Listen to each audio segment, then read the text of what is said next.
ரோமர் முதல் அதிகாரம் 13ஆம் வசனத்தை நாம் திருப்பிக் கொள்வோம். Romans chapter 1 verses 13. ரோமர் முதல் அதிகாரம் 13ஆம் வசனத்தை நாம் திருப்பிக் கொள்வோம். வாசி. சகோதரரே, புறஜாதிகளான மற்றவர்களுக்குள்ளே நாங்கள் பலனை அடைந்தது போல உங்களுக்குள்ளும் சில நன்மைகளை அடையும்படிக்கு உங்களிடத்தில் வர ஆயினும்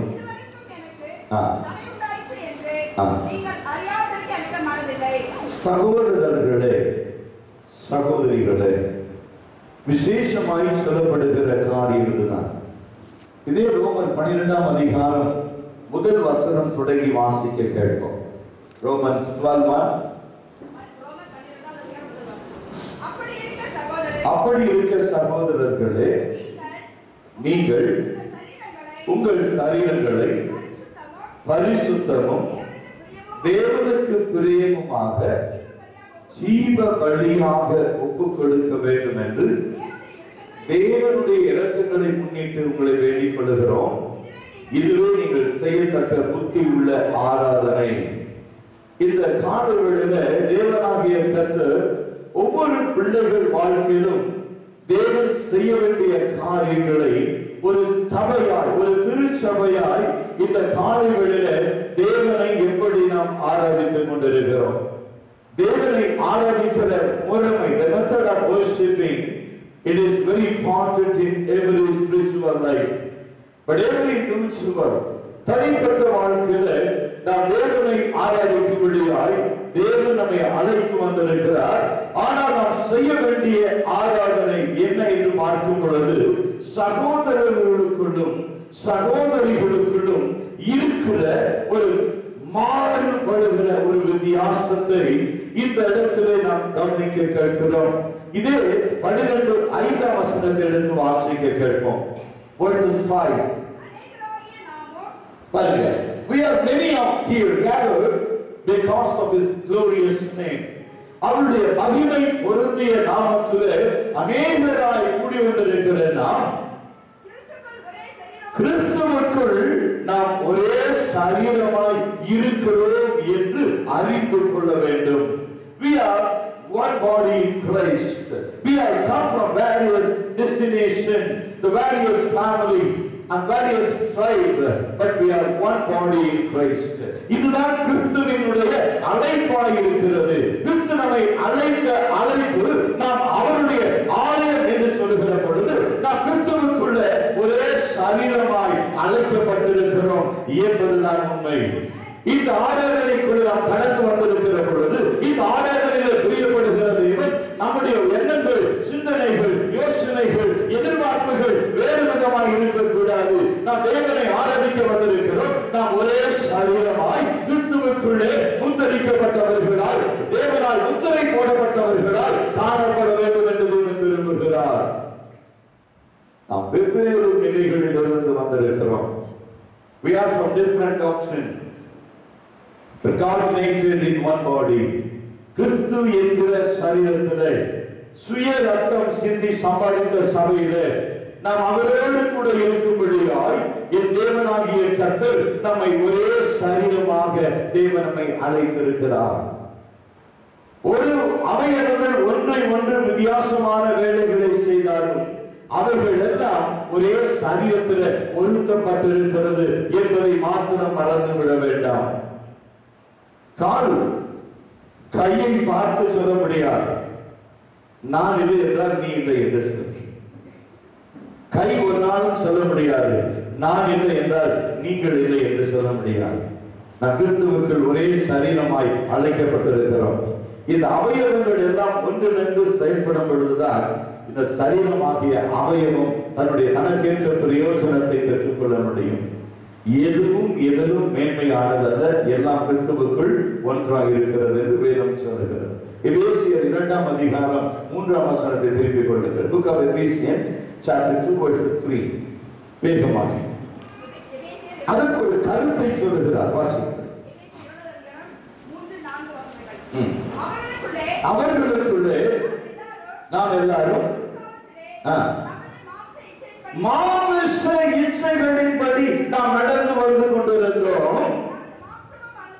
நமது மாமிசமும் மனசும் விரும்பினவைகளை செய்து கொண்டு வந்தது. ஹல்லேலூயா. நாம் அநேகராய் இருந்து அநேக காரியத்தை நடப்பிக்கிற பொழுது தேவனால் ஒரு காரியத்தை செய்ய முடியாது. ஆனால் நாம் அநேகராய் இருந்தும் மனசும் மாமிசமும் விரும்புகிறதை செய்வோம் என்று சொன்னால் இந்த கடைசி காலத்தில் கிறிஸ்துவுடைய நோக்கம் சபையில் நிறைவேறாது. It won't be fulfilled. ஆனால் தேவனுடைய நோக்கம் என்ன தெரியுமா? கிறிஸ்துவுக்குள் நாம் எல்லாரும் ஒரே சரீரமாய் இருக்கிறோம்.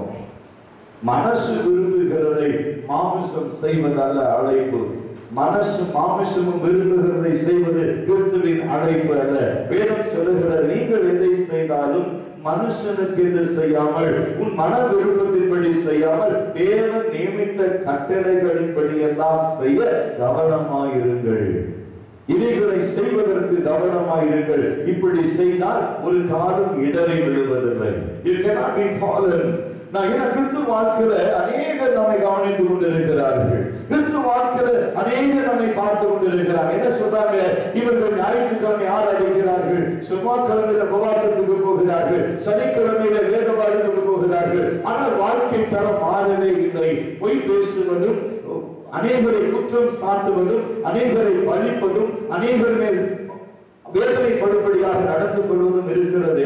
இது எப்படி கிறிஸ்துவுக்குள் சாத்தியமாய் இருக்கும் என்று அநேகர் ஒருவரை பார்த்து கேட்கிற பொழுது கிறிஸ்துவுக்குள் அழைக்கப்பட்ட நாம் கிறிஸ்துவுக்கு என்ன பதில் சொல்லுகிறவர்களாய் இருக்கிறோம்? அதைத்தான் எபேசியர் 2-3 நாட்களில் பார்க்கிறோம். அது மாத்திரமல்ல, கலாத்தியர் 2ஆம் அதிகாரத்தில் கூட பாருங்க, 7-8 வசனத்தை திருப்பி கொள்ளுங்க. Book of Galatians chapter 2 verses 7 and 8. அது கொஞ்சம் வித்தியாசமாய் பார்க்கிறோம். வாசிங்க. அதுவும் அல்லாமல்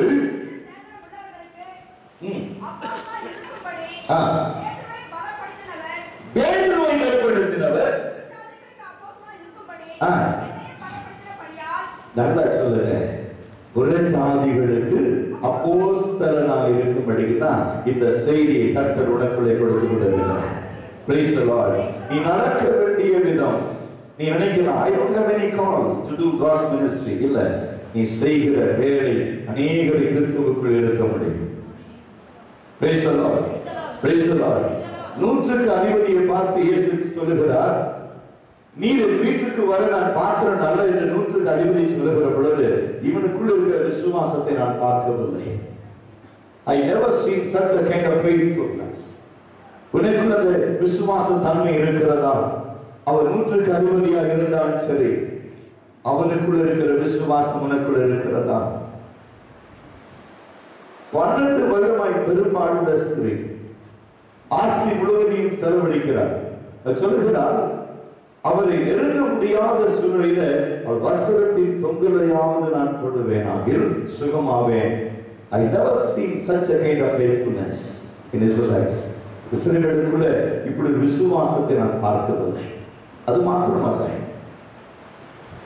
ஒவ்வொரு சமயத்திலும் ஒவ்வொரு சூழ்நிலைகளிலும் தேவனுடைய அன்பு எப்படி பங்களிக்கப்படுகிறது.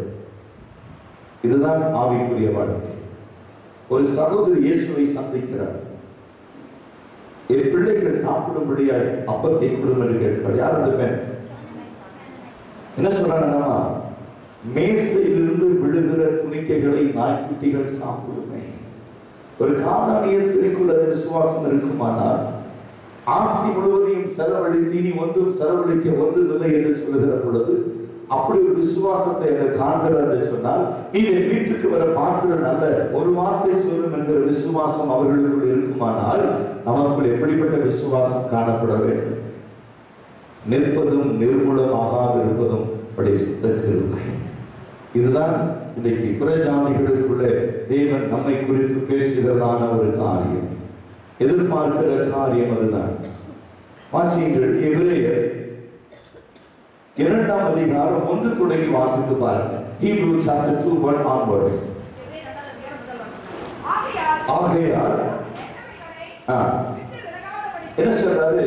ஆகையால் நாம் கேட்டவைகளை விட்டு விலகாத விழாதபடிக்கு மிகுந்த ஜாக்கிரதையோடு கவனிக்க வேண்டும்.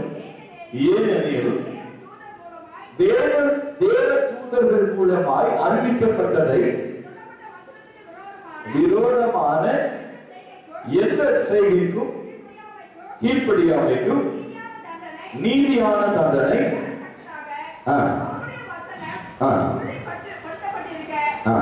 வசனம் உறுதிப்படுத்தப்பட்டிருக்க. இன்னைக்கு கர்த்தர் எதிர்பார்க்கிற காரியம் ஒரு வசனம் உறுதிப்பட வேண்டும். ஒரு ஆராதனைக்குள் வருகிறோம் என்று சொன்னால் புறஜாதிகள் கேட்பார்கள், இன்னைக்கு உங்க சபையில என்ன செய்தி கொடுத்தார்கள்? அங்க போனோம், வசனத்தை கேட்டோம், ஆனா ஞாபகத்துல இல்லை. இதுவல்ல அழைப்பு. புறஜாதிகள் கர்த்தருக்குள்ளே அதிகமாய் வளர்ந்து கொண்டிருக்கிறார்கள். உங்களுக்கு தெரியாது, இன்னைக்கு உலகத்துல வெளிப்படையான கிறிஸ்தவர்கள் வளர்ச்சியை பார்க்கிறோம். கிறிஸ்துவுக்குள்ளே the secret Christians type are more. கிறிஸ்துவுக்குள்ளே ரகசிய கிறிஸ்தவர்களாய் வாழ்ந்து கொண்டிருக்கிறவர்களுக்குள்ளே வாயிலே சத்தியம் அதிகமாய் கிரியை செய்கிறதை நான் கண்ணார கண்டிருக்கிறேன். ஒரு முறை கிங்ஸ் ரிவைவல் சர்ச்சில் நான் செய்தி கொடுத்து கொண்டிருந்தேன். அந்த நேரத்தில் ஒரு புறஜாதியான ஒரு சகோதரி அரப் விமன் வந்திருந்தார்கள். எனக்கு அந்த இடத்துல பாஸ்டர்கள் எல்லாம் நடுங்க ஆரம்பித்தார்கள். காரணம், அப்படி ஒருவரும் உள்ளே வரக்கூடாது, அப்படியே வந்தாலும் நாம் சத்தியம் சொல்லவே கூடாது. எனக்கு தெரியாது, நான் பாடு தலையில கை வச்சு ப்ராஃபஸி பண்ண ஆரம்பிச்சேன். ஒரு அரபியன் லேடி அந்த அம்மா அழுக ஆரம்பிச்சுட்டாங்க. என்னுடைய அந்தரங்க ரகசியத்தை கர்த்தர் உங்களை கொண்டு பேசிக் கொண்டிருக்கிறார், இது எப்படி சாத்தியம் என்று கேட்கிற பொழுது அது அவர்களை அழைத்து கொண்டு வந்த ஒரு இலங்கை வேலை ஒரு ஹவுஸ்மேன் அவங்க சொன்னாங்க, இந்த ஊழியக்காரர்களுக்குள்ள தேவ ஆவியாக இருக்கிறார். அப்ப நம்ம கேட்கிறாங்க, அந்த ஆவி எனக்குள்ள வந்தா நான் எப்படி இருக்க முடியும் என்று கேட்கிறாங்க. அந்த வேலைக்காரன் சொல்றார், நீ கிறிஸ்துவை போலவே மாறு. கர்த்தருடைய ஆவி உடையவன் கிறிஸ்துவுக்கு சொந்தமாக இருக்கிறார். கிறிஸ்துவின் ஆவியினாதவன் அவருடையவன் அல்ல. இந்த வைராக்கியம் இன்னைக்கு நமக்குள் இருக்கிறதா? நான் கிறிஸ்துவின் ஆவியை பெற்றிருக்கிறேன். என்னுடைய சுவாபங்கள், என்னுடைய நடக்கைகள், என்னுடைய பேச்சு, என் காரியங்கள் எல்லாம் கிறிஸ்து விரும்புகிறபடி இருக்கிறது, கிறிஸ்துவை போல இருக்கிறது. ஆகையால் நான் ஒரு நாளும் புறஜாதிகளுக்குள்ள நிந்தையா இல்லாதபடி அநேகருக்கு இயேசுவை அறிவிக்கும்படியால் கர்த்தரை தெரிந்து கொண்டிருக்கிறார். அவருடைய கிருபையிலே நான் வழிநடத்தப்படுகிறேன். ஆசீர்வாதமும் தேவனுடைய தனமும் தேவ கிருபையும் என்னை ஆட்கொண்டு கொண்டிருக்கிறது. அவர் என்னை வழிநடத்தி கொண்டிருக்கிறார். அவருடைய இரக்கத்திலே நான் மேன்மை பாராட்டுகிறேன். இந்த கிருபை இன்றைக்கு கர்த்தர் சபையாகிய உனக்கு கொடுக்கிறார். பெற்றுக்கொள். This is what is needed. ஒரு சபையில் அங்கமாக இருக்கிறோம். ஞாயிற்றுக்கிழமையில நாம் கடந்து போகிறோம். என் மகளுடைய திருமணம் அல்லது மரித்தால் ஒரு கலரை திருமணத்தின் ரிஜிஸ்டர் பத்தல் ஒரு புத்தகம் இருக்கிறது. இதுவல்ல சபை, இதுவல்ல சபை. கர்த்தர் சொல்லுகிறார், இதுவல்ல சபை மகளே, உன்னுடைய பெயர் இந்த புத்தகத்தில் அல்ல, ஜீவ புத்தகத்தில் எழுதப்பட வேண்டும். ஒவ்வொரு கிறிஸ்துவுக்கு மரிக்கிற ஒவ்வொருவரும் தேவனால் எழுப்பப்படுவார். அதற்கான ஆதாரத்தை தேவன் சொல்லுகிறார். லாசரு மரித்தான், அவனை அடக்கம் பண்ணினார்கள். ஐஸ்வர்யா மரித்தான், அடக்கம் பண்ணினார்கள். ஆனால் எழுந்து லாசரு ஆபிரகாம் அடியில் இருக்கிறார். அந்த கிருபை உனக்கு இருக்கிறதா? நீ செத்தவர்கள் எத்தனை பேர் வந்தார்கள் முக்கியம் அல்ல, இருக்கிற பொழுது உன்னை குறித்து எத்தனை பேர் சாட்சி கொடுக்கிறார்கள், அதுதான் முக்கியம். இன்னைக்கு ஒரு சாவுக்கு போயிட்டு எத்தனை கூட்டம், அந்த கூட்டம் உனக்காக மரிக்க வந்த கூட்டம் அல்ல, உனக்காய் மரித்த இயேசு ஒருவர். இந்த கிருபை உனக்குள் இருக்கிறதா? இந்த கிருபை உனக்குள் இருக்கிறதா? இந்த மேன்மை உனக்குள் இருக்கிறதா? இந்த தயவு உனக்குள் இருக்கிறதா? அதைத்தான் கர்த்தர் கேட்கிறார். அதைத்தான் கர்த்தர் கேட்கிறார். 1 தெசலோனிக்கேயர் 4ஆம் அதிகாரம் வசனம் 8 தொடங்கி வாசி. 1 தெசலோனிக்கேயர் chapter 4 verses 8 onwards. ஆகையால் மனுஷரை அல்ல பரிசுத்த ஆவியை தமக்கு தந்தரின தேவனை அசட்டை பண்ணுகிறார். ஹல்லேலூயா, ஹல்லேலூயா. நல்ல கவனிங்க. அது மாத்திரமல்ல, இன்னும் அடுத்த ஸ்டெப் வாசிங்க. நான் உங்களுக்கு எழுத வேண்டுவதில்லை, நீங்கள் ஒருவரில் ஒருவர் அன்பா இருக்கும்படிக்கு தேவனால் போதிக்கப்பட்டவர்களாய் இருக்கிறீர்களே, அந்தபடி செய்து எல்லாம். இது நம்முடைய சபைக்குள் மாத்திரமல்ல, not inside the search but even outside the search. நீங்கள் பல இடங்களில் சென்று இந்த உபதேசத்தை சொல்லி வருகிறீர்கள் என்று நாங்கள் கேள்விப்பட்டு உங்கள் நிமித்தமாய் களி கூறுகிறோம். சகோதர சிநேகம் என்று சொன்னால், ஒரு குடும்பத்தில் 4 பேர் இருப்பார்கள் என்று சொன்னால், இந்த 4 பேர் ஒருவரில் ஒருவர் ஐக்கியமாக இருப்பதல்ல தேவனுடைய ஐக்கியம். ஒரு மனுஷன் உன்னிடத்தில் அன்பு கூறுகிறான் என்று சொன்னால், நீங்க திரும்ப அவனிடத்தில் அன்பு கூறுவது பெரிய காரியம் இல்லை. ஒருவன் என்னை நேசிக்கிறான், திரும்ப நான் நேசிக்கிறேன். ஒருவன் எனக்கு உதவி செய்கிறான், திரும்ப நான் உதவி செய்கிறேன். அதுவல்ல நேசம். கண்ட தேவனை அல்ல. யோசித்து பாருங்க, நீ கண்ட பிறகு அல்ல. வேதம் சொல்லுகிறது, நோவா காணாததை குறித்து தேவ எச்சரிப்பை பெற்று தேவனுக்கு என்று ஒரு பேரை உண்டு பண்ணுகிறார். He never seen such a kind of calling in his life. காணாததை குறித்து தேவ எச்சரிப்பு, நடக்கக்கூடாத ஒரு காரியத்தை குறித்து எச்சரிப்பு. இன்னைக்கு நடந்து கொண்டிருக்கிறதை நாம் பார்க்கும் பொழுது எச்சரிப்பு அடைவதில்லை.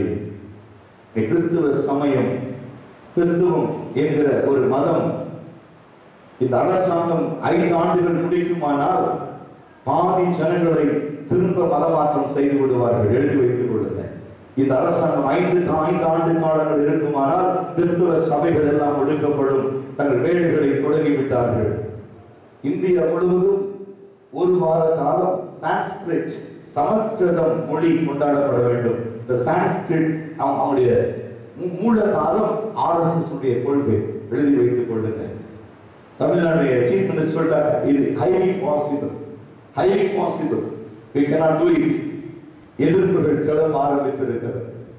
எந்த சூழ்நிலையிலும் ஜனங்கள் வஞ்சிக்கப்படுவதை பார்க்கிறோம். ஒரு RSS இயக்கத்துக்கு 100 கோடி ரூபாய் பணம் கொடுத்திருக்கிறார். எதற்கு தெரியுமா? to establish the schools, hospitals எல்லாம் இந்துக்கள் முழுவதுக்குமாய் இலவசமாய் மருத்துவம் கொடுக்கும்படியாய், படிப்பை கொடுக்கும்படியாய். ஒரு பிள்ளை LKG ஸ்டார்ட் பண்ணணும்னு சொன்னா அந்த பிள்ளைகள் வாயில இந்து கடவுளை தவிர வேற எந்த கடவுளுடைய வார்த்தையும் வரக்கூடாதுன்னு சொல்லி, அதான் சொல்லுவாங்க, முளையும் வெளியும் பயிர் முளையில தெரியும் என்று சொல்லி அந்த முளையில சிறு பிராயத்துல அந்த விதைக்குள்ள விஷத்தை கலக்கிறதான திட்டத்தை ஆரம்பித்து விட்டார்கள். ஆனால் எதை குறித்தும் பயப்பட போவது ஏன் தெரியுமா? It is not happened today. இது இன்னைக்கு வந்த persecution அல்ல, இன்னைக்கு வந்த கிறிஸ்துவை எதிர்ப்பல்ல. இது இயேசு கிறிஸ்து 2000 ஆண்டுகளுக்கு முன்பு வாழ்ந்த பொழுது அவரை கொல்ல வகை தேடினார்கள், அவரை அழிக்க வகை தேடினார்கள். இது இன்னைக்கு நேற்று ஏற்படுவதல்ல. ஆனால் கிறிஸ்துவை போல, ஒரு பேதுருவை போல மறிக்க, ஒரு யோவானை போல மறிக்க நீ இன்னைக்கு ஆயத்தமாக இருந்தால் கிறிஸ்துவ சபைகளுக்குள்ள தேவ ஆவி பொங்கி எழுக்கும். ஒரே வார்த்தை சொல்லிட்டு போங்க, 6 சாவு 100 சாவு போயாச்சுடா, கிறிஸ்துவுக்காய் மரிக்கிறேன் சொல்லுங்க. ஆமென். கிறிஸ்துவுக்காய் நான் மரிக்கிறேன். நான் மரித்தால் எனக்கு பதிலாக 100 பேர் 1000 பேர் ரத்த சாட்சிகளாய் கர்த்தர் எழுப்புவார். இயேசுவின் சீஷர்கள் கொல்லப்பட்ட பொழுது அந்த இன்னைக்கு சென்னையில ஒரு பெரிய எழுப்புதல் கூட்டங்கள் நடக்கிறது. உலகத்தின் தலைவர்கள் வருகிறார்கள் சொன்னால் அங்கே சிந்தப்பட்ட தோமாவுடைய ரத்தம், அந்த ரத்தம் இன்றைக்கு தேவனை நோக்கி பரிந்து வீசிக் கொண்டிருக்கிறது. எப்படிங்க சென்னையில் எவ்வளவு பெரிய ரிவைவல், இத்தனை சபைகள், இத்தனை எழுப்புதல் கூட்டங்கள், எந்த ஊழியர்களாலும் சென்னையில இருந்து எழுப்புறாங்க என்றா அங்கே சிந்தப்பட்ட தோமாவின் ரத்தம். Praise the Lord. கிறிஸ்துவுக்காக ஒப்புவிடுவாயா? எனக்கு பிரியமான தேவ சபையை இதைத்தான் தேவன் விரும்புகிறார். ஒரு மாறுபாடான உபதேசம் அல்ல, கிறிஸ்து விரும்புகிற உபதேசம், கிறிஸ்து நமக்கு காண்பிக்கிற ஒரு உபதேசம், கிறிஸ்து நமக்கு கற்றுக் கொடுத்த ஒரு உபதேசம். இந்த உபதேசத்திலே நாம் நிலைத்திருப்போமானால் நம்ம கை கோர்த்து ஒருவருக்கு ஒருவர் கை கோர்த்து கிறிஸ்துவுக்காய் நான் மரிக்கவும் ஆயத்தமாய் இருக்கிறேன். நாம் முதல்ல செபத்திலே நம்ம இணைத்துக் கொள்வோமானால் எந்த சத்துருவும் இந்த சபை மாத்திரமல்ல, பெங்களூர் சபையை கூட முடியும். I not speak about Karnataka. இந்த லிங்கராஜபுரத்தில் 500க்கு மேற்பட்ட சபைகள் இருக்கிறது. அதனால பாஸ்டர் பார்த்து நான் கேட்டேன், ஐயா எத்தனை பேர் இருக்காங்கன்னு சொன்னா 100 பேர் இருந்தாங்க, இப்ப 50 பேர் தான் இருக்காங்க. ஏன்? வசதிகள் இல்லை, வசதிகள் இல்லை. வசதி இருக்கிற சபை என்ன செய்யறாங்க? பஸ் அனுப்புறாங்க, மூட்டை மூட்டையா அரிசி பருப்பு கொடுக்குறாங்க, காசு கொடுக்குறாங்க, மறைமுகமாய் பல உதவிகள் செய்யறாங்க. சபையின் ஆத்துமாக்கள் அப்படியே போய் சேர்ந்துட்டு இருக்காங்க. அந்த சபை போதுகிற ஒவ்வொரு நாளும் முழங்காலில் என்று கண்ணீர் சிந்தி கொண்டிருக்கிறார். அந்த சபைகள் காப்பாற்றப்பட வேண்டும். சுய ஆதாயத்திற்காக அல்ல, சுய பிரயோஜனத்திற்காக அல்ல, கிறிஸ்துவை அறியும்படியாக நாம் வந்து அமர்ந்து கொண்டிருக்கிறோம். We never express we are a great person here. நாம் இங்கே கூடி வந்திருக்கு நாம் பெரியவர்களாக நம்மை காண்பித்துக் கொள்ள அல்ல, நமக்குள்ள திறமைகள் இருந்து வளர்த்துக் கொள்வதற்காக அல்ல, நான் ஆஸ்வதிக்கப்படும்படியாக அல்ல, கிறிஸ்து இந்த நாளிலே என்னோடு இடைப்பட வேண்டும். எத்தனை பேருக்குள்ள இந்த எதிர்பார்ப்பு இருக்கிறது? I want to unite with Christ today. This worship service I should be benefited because he called me for a wonderful mission. I cannot transform myself into the world, but I want to submit to God and his mission. இதை சொல்லும் பொழுதுதான் தன்னுடைய கிருபை வெளிப்படுகிறது. ஆமென். அது மாத்திரமல்ல, 1 தெசலோனிக்கேயர் 3ஆம் அதிகாரத்தை திரும்பிக் கொள்ளுங்க. 2 வசனத்தை 2ஆம் வசனத்தை வாசியுங்கள் வேகமாய். நல்ல கவனிங்க. இந்த உபத்திரவத்தினாலே நான் சொன்னேன், கிறிஸ்தவத்திற்கு எதிராக ஒரு பெரிய கூட்டம் நடந்து கொண்டிருக்கிறது. கிறிஸ்தவர்களுக்கு விரோதமாக ஒரு பெரிய கூட்டம் எழும்பிக் கொண்டிருக்கிறது. ஆனா இந்த உபத்திரவம் எல்லாம் நம்மளை ஒன்றும் செய்ய முடியாது. இந்த உபத்திரவம் நம்மை ஒன்றும் செய்ய முடியாது. வாசியுங்கள். அசைக்கப்படாதபடிக்கு, உபத்திரவத்தினாலே அசைக்கப்படாதபடிக்கு எத்தனை தடைகள் வந்தாலும், எத்தனை நெருக்கங்கள் வந்தாலும், எத்தனை சோர்வுகள் பிரச்சனைகள் வந்தாலும் இல்லையா, நம்ம அசைக்கப்படுவதில்லை. அசைக்கப்படுவதில்லை. காரணம், அவர் நம்மை அழைத்தவர் நம்மோடு கூட இருக்கிறார். இயேசுவுடைய ராஜ்யம் சீக்கிரம் வரப்போகுது. எவ்வளவு நம்புறீங்க? ஆமென். வரவேணும் உமதரசே மனுவே ஈசரே சிரசே, வரவேணும் உமதரசே வேதா கருணாகரா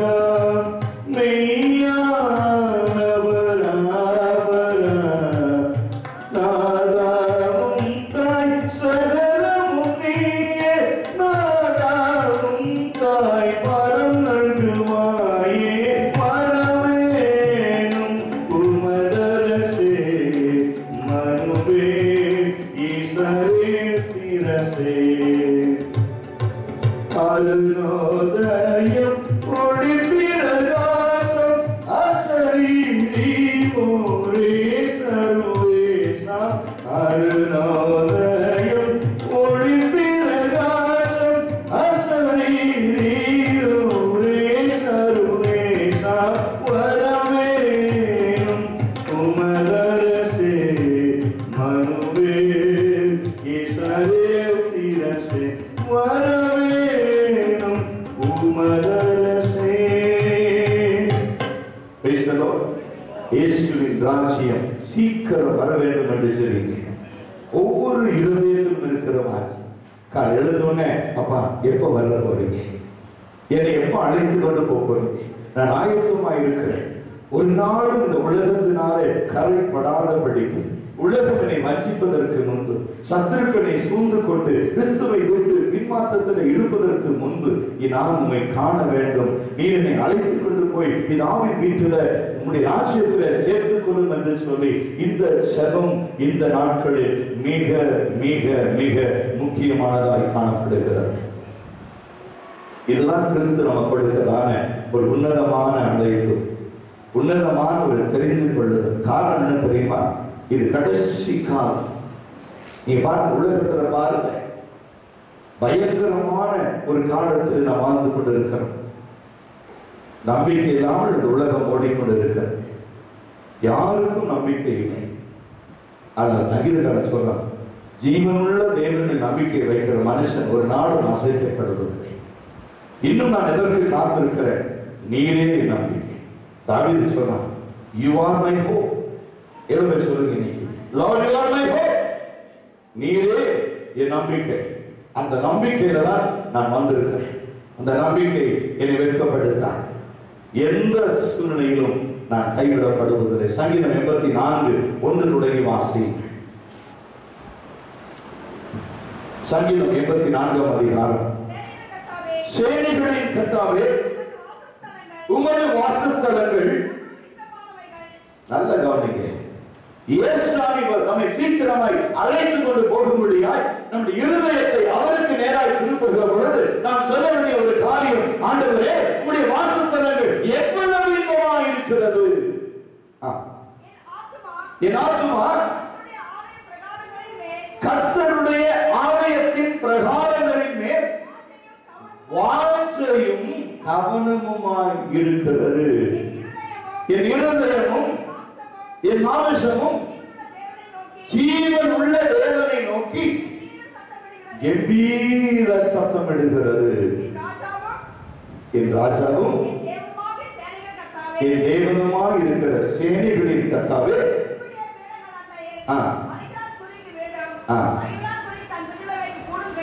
கிடைத்ததே உம்முடைய வீட்டில் வாசமாய் இருக்கிறவர்கள் பாக்கியவான். அவர்கள் எப்பொழுதும் உம்மை துதித்துக் கொண்டே இருப்பார்கள். ஹல்லேலூயா. நாம் தேவனுடைய வீட்டில் வாசமாய் இருக்கிறோம். எதற்கு தெரியுமா? we never confess our own expectation. நம்முடைய சொந்த எதிர்பார்ப்புகளை வெளிப்படுத்துவதற்காக அல்ல. அப்பாவுடைய வீட்டில் ஒரு பேரானந்தம் நமக்கு காத்திருக்கிறது, ஒரு மகிழ்ச்சி காத்திருக்கிறது, ஒரு நிறைவு காத்திருக்கிறது, ஒரு சந்தோஷம் காத்திருக்கிறது. அதற்காகத்தான் தேவன் நம்மை அழைத்து வந்திருக்கிறார். இதுதான் இன்றைக்கு கிறிஸ்துவ சபைகளுக்குள்ள எதிர்பார்த்து ஓடி வருகிறான ஒரு காரியம். ஒரு முறை வெளி தேசத்துல கேத்ரின் என்று சொல்லுகிற ஒரு பெண், அடிமை பெண் இருந்தார்.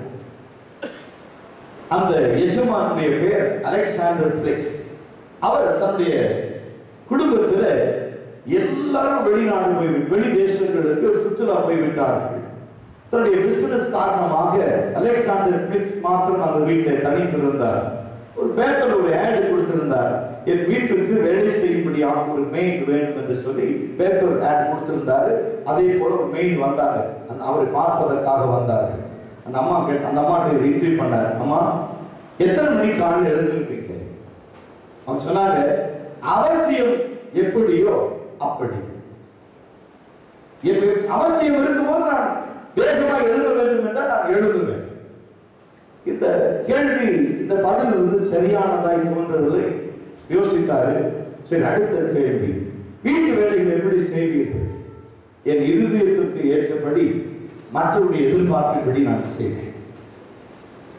இதுக்கு எல்லா கொஸ்டினுமே நமக்கு புரியுதா புரியலையா, எதுக்காக இப்படி ஒரு மாறுபாடான கருத்தை சொல்லுகிறார்கள் என்று சொல்லி இருதயத்தில் ஒரு யோசித்துக் கொண்டு அடுத்த கேள்வி கேட்டார், உண்மையும் உத்தமமாய் நீங்கள் என் வீட்டில் இருக்க முடியுமா? ஒரே ஒரு சொன்னாங்க, நீங்கள் எவ்வளவு நம்பிக்கை வைத்திருக்கிறீர்களோ அதை பொறுத்து என்று சொன்னாங்க. சரி, நாளைக்கு வேலைக்கு வந்து என்னதான் பண்றாங்க பார்க்கலாம். அப்ப சொன்னாங்க, நீங்க இவ்வளவு நேரம் கேள்வி கேட்டீங்க, அதற்கு நான் பதில் சொன்னேன். இப்ப நான் கேள்வி கேட்கிறேன், நீங்க பதில் சொல்லுங்க. உடனே அந்த பெண் கேட்ட முதலாவது கேட்டார், எத்தனை மணிக்கு நீங்க எழுந்திருப்பீங்கன்னு கேட்டேன். அவர் சொன்னாங்க, பிரேயர் டைம் இஸ் 5 o'clock. அதுக்கு முன்னாடி ஏதாவது உங்களுக்கு தேவை இருக்குமா? என் மனைவி இருந்தா எனக்கு எந்திரிச்ச உடனே நான் முகம் கழுவுனோடனே எனக்கு கொஞ்சம் பாலோ காஃபியோ கொடுப்பாங்க, குடிச்சிட்டு போய் நான் உட்காந்து வேதத்தை தியானிக்க ஆரம்பிப்பேன். திரும்பி வந்து என்னுடைய வேலைகளை எல்லாம் சரிப்படுத்தி விட்டு என்னுடைய ஆபீஸ் நான் 7 மணிக்கு கிளம்புவேன். அதுக்கு முன்னாடி பிரேக்ஃபாஸ்ட் எல்லாம் ரெடி ஆயிடும், லஞ்ச் பேக் ரெடியா இருக்கும், மற்ற காரியங்கள் எல்லாம் என்று சொல்லி அந்த தன்னுடைய ஷெட்யூல் எல்லாத்தையும் கரெக்டா சொல்லிட்டு போயிட்டார். அன்றைக்கு மகள் வந்து சேர வேண்டிய நாள், வேலைக்கு சேர்ந்தார்கள். 4 மணிக்கு ஒரு பாடல் சத்தம் கேட்டார். அழகான ஒரு குரல் பாடுகிற சத்தத்தை கேட்டார். முடித்துக் கொண்டார். அழகா நிற்கவே இல்லை. இந்த மெல்லிய சத்தம், அழகான குரல் யாருடையது பார்க்கும் பொழுது தனக்கு கொடுக்கப்பட்ட ஆப்போஸ்ல இந்த அம்மா அந்த வீடு முழுவதையும் சுத்தப்படுத்தி செய்ய வேண்டிய எல்லா காரியத்தையும் செய்து வேதத்தை எடுத்துக்கொண்டு முழங்காலில் ஜெபிக்க ஆரம்பித்தார்கள். தேவனை பாட ஆரம்பித்தார்கள். அவ்வளவுதான். உள்ள முருகேற்று மனம் தேவன் ஈர்த்தது. உடனே கதவை தட்டினார். நானும் உன்னோடு ஜெபத்தில் சேர்ந்து கொள்ளலாமா? இவ்வளவு அற்புதமான ஒரு குரல், இவ்வளவு தெளிவான சிந்தை, இவ்வளவு மேன்மையான ஜெப ஆவி உங்களுக்குள் இருக்கிறது என்று சொல்லி ஜெபிக்க ஆரம்பித்தார்கள். நேரம் போனதே தெரியவில்லை. செபித்து செபித்து செபித்து எல்லாம் முடிந்த பிறகு பார்த்தா இவர் வந்து உட்கார்ந்தாரு. காஃபி ரெடியா இருந்துச்சு, பிரேக்ஃபாஸ்ட் ரெடியா இருந்துச்சு. அப்போ நம்ம சொன்னாங்களா, உங்கள் எதிர்பார்ப்பை விட என்னுடைய திட்டம் வேறு. நான் இரவு முழுவதும் தூங்கவே இல்லை. உங்களுக்கு எது பிடிக்குமோ எது பிடிக்காதுன்னு சொல்லி எல்லா உணவு வகைகளையும் நான் சமைத்து வைத்திருக்கிறேன். நேரமானபடியினால் என்னால் தூங்க முடியவில்லை. நான் அப்படியே காத்திருந்தேன். என் செல்ல நேரம் வந்தது, எல்லாவற்றையும் ஒழுங்கு செய்துவிட்டு நான் செவிக்க வந்துவிட்டேன் என்று சொல்லி அந்த மகள் ஒரு சந்தோஷத்தோட ஒரு புன்னகையோட சொல்லுகிற பொழுது இந்த மனிதன் சொன்னான், நீ கிறிஸ்தவரா என்று கேட்ட பொழுது, ஆம் நான் கிறிஸ்தவர் என்று சொன்னேன். சொன்ன பொழுதே அவருடைய உள்ளம் உடைந்தது. எதை குறித்தும் கவலைப்படவில்லை. நாட்கள் சென்றது, தன்னுடைய குடும்பம் திரும்பி வந்தது, இவள் போக வேண்டிய நாள் வந்தது. குடும்பத்தில் எல்லா பிள்ளைகள், மனைவி, மற்ற ஒரு வேலைக்காரர்கள் எல்லாம் வந்துட்டாங்க.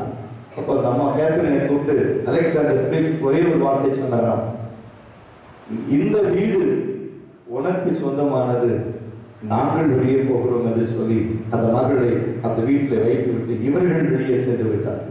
காரணம், இவர் வருகிற வரைக்கும் அந்த வீட்டை ஒரு ஆலயமாகவே மாற்றிவிட்டார். அது வீடாக இல்ல, தேவாலயமாக அந்த வீடு மாறினார். அந்த மகளுக்கு அந்த எதிர்வை கற்றுக் கொடுத்தார். இன்னைக்கு உன்னுடைய வீடு தேவனுக்கு என்று பிரியமாக இருக்கிற தேவாலயமா? அது நீ சுய லாபத்திற்காக, சுய விருப்பத்திற்காக ஆலயத்தையே சொந்த வீடாய் மாற்றி கொண்டிருக்கிறாயா? இதுதான் இன்றைக்கு கேள்வி.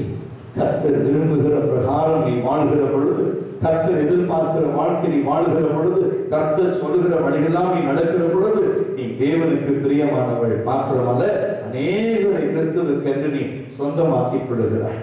You won many people for God because of your attitude and mind and prayerful life and faithfulness.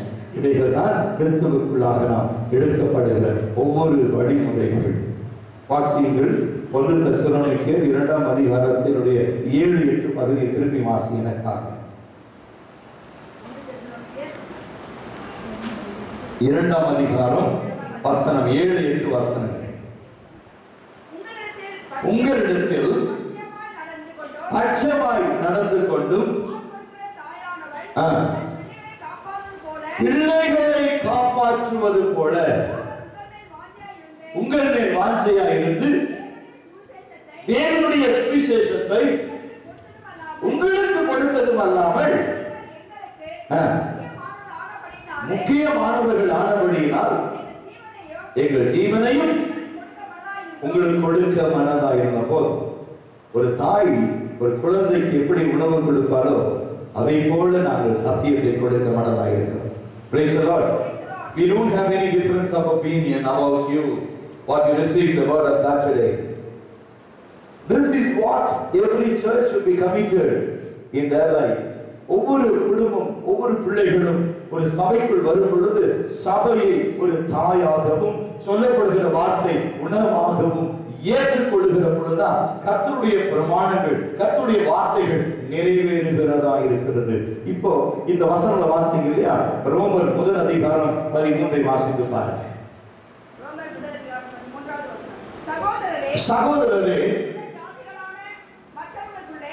கவனிச்சீங்களா? உங்களுக்கும் மற்றவர்களுக்கும் உள்ள வித்தியாசம் என்ன? வேதம் சொல்லுது, உலகம் கொடுக்கிறபடி அல்ல, என்னுடைய சமாதானத்தையே நான் உங்களுக்கு கொடுக்கிறேன். Not the worldly people given. உலகம் கொடுக்கிறபடி அல்ல, என்னுடைய சமாதானத்தை நான் உங்களுக்கு விட்டு போகிறேன். ஆகையால் நீங்கள் எதை குறித்தும் கவலைப்படாதீர்கள். உலகம் கொடுக்கிற ஒரு சமாதானத்தை அல்ல, உலகம் கொடுக்கிற ஒரு சந்தோஷத்தை அல்ல, உலகம் கொடுக்கிறதான ஒரு எந்த ஒரு மேன்மையும் அல்ல, நான் உங்களுக்கு என்னுடையதையே உங்களுக்கு கொடுக்கிறேன். 15 வாசிங்க. ரோமர் 1:15. ஆகையால் உங்களுக்கும் என்னால் இயன்ற மற்றும் பார்த்தீங்களா? இயன்ற மட்டும் சமயம் வாய்த்தாலும் வாய்க்காவிட்டாலும் திருவசனம் கடந்ததில்லாத வசனத்தை நீங்க பிரசங்கம் பண்ணுகிறது சொல்லுகிற பொழுது இயன்ற மட்டும் உதவி அல்ல, வசனத்தை கொடுக்கிறோம். இதுதான் சபையுடைய ரகசியம். நமக்கு நேரம் கிடைக்கும் போதெல்லாம் என்ன செய்யணும்? We want to pour out the word of God to the people. ஜனங்கள் இருதயத்துல தேவனுடைய வார்த்தை நிரம்பி இருக்க வேண்டும். எங்களுக்கு சமயம் வாய்க்கும் போதெல்லாம் எங்களால் என்ன முடியுமோ அவைகளை கொடுக்க நாங்கள் சித்தமாக இருக்கிறோம். திரும்பி அந்த ஒரு சபாத இந்த வாசிய ரோமாபுரியில் இருக்கிற ஆகையால் உங்கள் ரோமன்ஸ் யாரு? Gentiles, the work against the Christianity. அப்படிப்பட்டவராக இருந்தாலும் சரி, நாங்கள் உங்களுக்கு சுவிசேஷத்தை அளிக்க முன் வருகிறோம். ஏற்ற மற்றும் சுவிசேஷத்தை பிரசங்கிக்க விரும்புகிறேன். கிறிஸ்துவின் சுவிசேஷத்தை குறித்து நான் வெட்கப்படுவதில்லை. முன்பு யூதரிலும் கிரேக்கரிலும் விசுவாசிக்கிறவன் எவனோ அவனுக்கு ரட்சிப்பு உண்டாகும்படிக்கு அது தேவனுடைய பலனா இருக்கிறது. யார் யூதனானாலும் சரி, கிரேக்கனா இருந்தாலும் சரி, நீ விசுவாசம் வெச்சா இந்த வசனம் உனக்கு தேவ பலன். நீ கேட்கிற வசனம் உனக்கு பலனா இருக்கும். இதுல எந்த ஒரு மாற்று கருத்தும் இருக்கவே முடியாது. ஒரு சபைக்குள்ள வந்து ஒரு மனுஷன் சத்தியத்தை கேட்பானாகில் இந்த சத்தியம் அவனுக்கு தேவன் கொடுக்கிற பலனா இருக்கிறது, தேவன் கொடுக்கிற ஆசீர்வாதமாக இருக்கிறது, தேவனுடைய வழி நடத்துதலாக இருக்கிறது. இவைகளை நாம் ஒரு நாள் மறந்து விடவே கூடாது. சபைக்கு வருகிற பொழுது உன் இருதயத்திற்கு ஏற்ற சந்தோஷத்தை அல்ல, உன் மனசு மானுஷமும் விரும்புகிற காரியத்தை அல்ல, தேவன் விரும்புகிற பெரிய காரியங்களை கர்த்தர் உனக்கு செய்ய சித்தமாக இருக்கிறார். தேவன் அதுதான். ஹல்லேலூயா. பாருங்க, யோவான் சுவிசேஷத்தை திருப்பி கொடுங்க. John chapter verses 10. John chapter 10. வேகமாய் ரோமன் 10வது அதிகாரம் முதல் வசனம் படிங்க. மெய்யாகவே மெய்யாகவே நான் உங்களுக்கு சொல்லுகிறேன், ஆட்டு தொழுவத்திற்குள் நேர் வழியாய் பிரவேசியாமல் வேறு வழியாய் ஏறுகிறவன் கொள்ளை காரணமாய் இருக்கிறான்.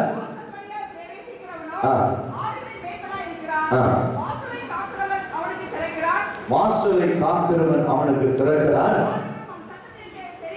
ஆடுகள் அவன் சத்தத்திற்கு செவி கொடுத்திருக்கிறது. இன்னைக்கு நமக்கு வந்து ஒரு எஃபர்ட்ஸ் இருக்கு அப்படிங்கிறதுக்காக நம்ம ஒரு சபை ஆரம்பிக்கிறது. வேத ஞானம் இருக்கிறது என்பதற்காக நாம் சபை ஸ்தாபிக்கல. திரளான கூட்டம் நம்மோடு கூட இருக்கிறார்கள் என்று நம்ம சபையை ஸ்தாபிக்கல. நான் ஊழியம் செய்ய ஆரம்பித்த பொழுது ஒரு தனி மனிதனாய் விடுகிறவர், திருமணமானவர்கள் குடும்பம். அதற்கு பிறகு ஒரு 3 பேர் எங்களோடு கூட இணைந்து ஒரு ஒரு ஜெபக்குழுவை தான் ஆரம்பித்தோம். ஆனால் ஒவ்வொரு நேரம் செபிக்கிற பொழுதும் கர்த்தர் கொடுத்ததான ஆழமான வெளிப்பாடுகள், ஆழமான ரகசியங்கள் எங்களை இவ்வளவு தூரம் தேவ ஆவியினால் நடத்தப்பட்டு வந்திருக்கிறோம். It is not happen as a magic. No, it is not a magic.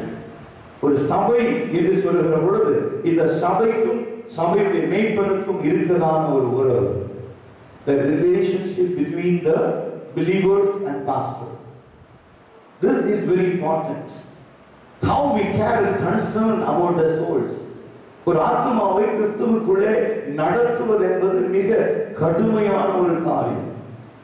அவ்வளவு எளிதான ஒரு காரியம் அல்ல. நேற்று சொன்னேன், there is 3 kinds of people. Maybe the church, for the entire Christian society, 3 kinds of people. One is the God's people.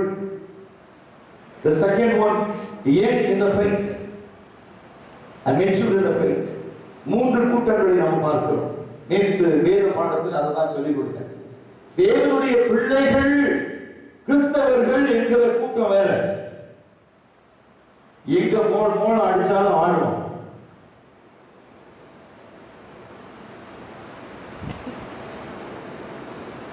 மேரியும் மாரியம்மனும் நான் சொல்றேன் இன்னொன்னு young in the faith, young in the faith. இப்பதான் விசுவாசத்துக்குள்ள வாலிப புருஷர்களாக இருக்கிறவர்கள் just in the faith. இன்னொன்னு மூணாவது கூட இருப்பாங்க mature in the faith. விசுவாசத்துல தேறினவர்கள்.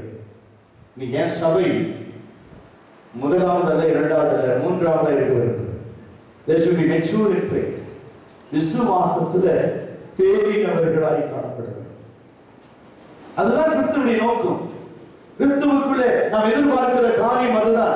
அதற்காகத்தான் யோவான் 15ஆம் அதிகாரத்தில் 1 தொடங்கி 17 வசனங்களை செவ்வாய்க்கிழமையும் சனிக்கிழமையும் இடைவிடாது நாம் தியானித்தோம்.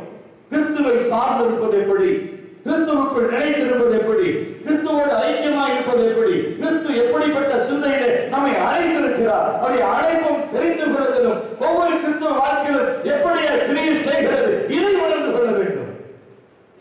அது மாத்திரமல்ல, discipleship in Christ. முதல்ல remain in Christ, discipleship in Christ. சீசத்துவம். இந்த சபையில கிறிஸ்துவை சார்ந்திருப்பவர்கள், கிறிஸ்துவில் நிலைத்திருப்பவர்கள், கிறிஸ்துவோடு ஜீவிக்கிறவர்கள் ஒரு கூட்டம். ஆனால் சீசர்களாய் அழைக்கப்பட்டவர்கள் எவ்வளவு பேர்? அதுதான் முக்கியம். விசுவாசிகள் என்ற நிலைமை கடைசி வரைக்கும் தொடரவே கூடாது. We step by step we should grow in spirit and perfection, proclaiming the gospel, leading a church, demonstrate to others. This is very important in Christianity. கிறிஸ்துவ வாழ்க்கையில் இவைகள் மிக முக்கியமான ஒரு காரியம். ஆனால் நாம் என்ன செய்கிறோம்? இதான் நீங்க ஜான் சாப்டர் 15ல 8-9 வாசித்து பாருங்க. verses 8 and 9 வாசித்து பாருங்க. 15ஆம் அதிகாரம் யோவான். நீங்கள், because if you are mature in the faith, என்ன செய்றீங்க? மிகுந்த கனி கொடுக்கிறவர்களாய் இருக்கிறபடியினால் அவர் உங்களுக்கு பிரியமாய் இருக்கிறார். இதான் உங்களுக்கு பிரியமா இருக்கிறார். கனி கொடுப்பதினாலே. இதுதான் அவருடைய வாழ்க்கை. சபைக்கு வந்தோம், சத்தியத்தை கேட்டோம். உனக்கு மட்டும் பிரயோஜனமா, உன் குடும்பத்திற்கு மட்டும் பிரயோஜனமா, நீ கடந்து போய் பழகுகிற எல்லாருக்கும் பிரயோஜனமா? நீ கனி கொடுக்கிறவள், நீ கனி கொடுக்கிறவன். இதைத்தான் கிறிஸ்து நமக்கு வெளிப்படுத்தி காண்பிக்கிறார். Very clear explanation given by God, John chapter 15 verses 8 and 9. அது 10 வாசிப்பாங்க. நான் இயேசு சொல்றாரு, நான் என் பிதாவின் கற்பனைகளை கைக்கொண்டு அவருடைய அன்பில் நிலைத்திருக்கிறது போல நீங்களும் என் கற்பனைகளை கைக்கொண்டிருந்தால் தேவனுடைய அன்பில் நிலைத்திருப்பீர்கள், சீஷர்களாக இருப்பீர்கள். பேசுகிறார். இதுதான் தேவனுடைய அன்பில் நிலை. கற்பனைகளை கைக்கொள்ளு. கற்பனை என்ன? வசனம்.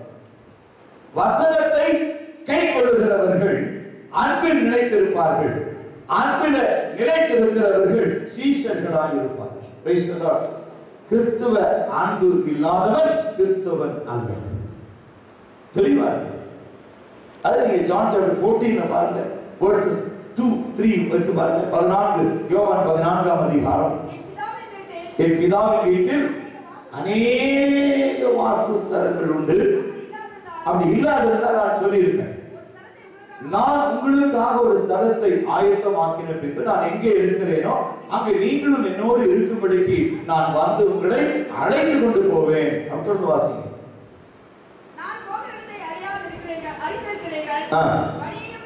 வழியும் அறிந்திருக்கிறேன். பேசுகிறார். நான் போகிற இடமும் தெரியும், போகிற வழியும் தெரியும். நானே வழி, நானே சத்தியம், நானே ஜீவன் இயேசுயா.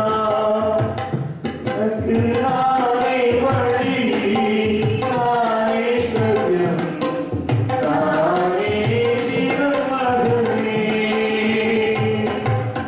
என்னாடத்தை உனக்கு விடுதலை இல்லை, என்னாடத்தை உனக்கு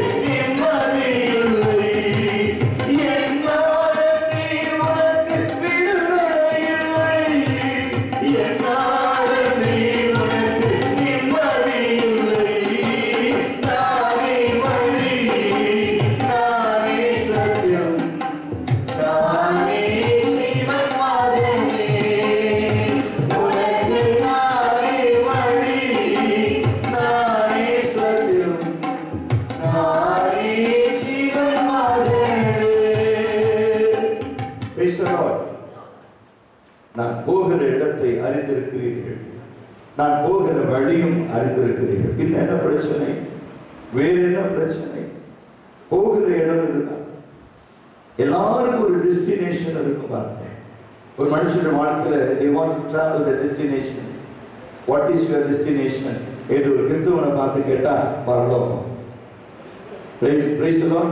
This is our journey today. என்னுடைய பிரயாணத்தை நான் ரட்சிக்கப்பட்ட நாளிலே என் பிரயாணத்தை நான் தொடங்க ஆரம்பிச்சிட்டேன். கொஞ்சம் கொஞ்சமா ஆவியானவரை நடத்தி கொண்டிருக்கிறேன். நான் என்னுடைய பிதாவின் வீட்டுக்கு போக போகிறேன். நான் போய் சேர்கிற வரைக்கும் அவர் என்னை வழி நடத்துவார். நான் உன்னை விட்டு விலகுவதில்லை, நான் உன்னை கைவிடுவதில்லை என்று சொன்னேன்.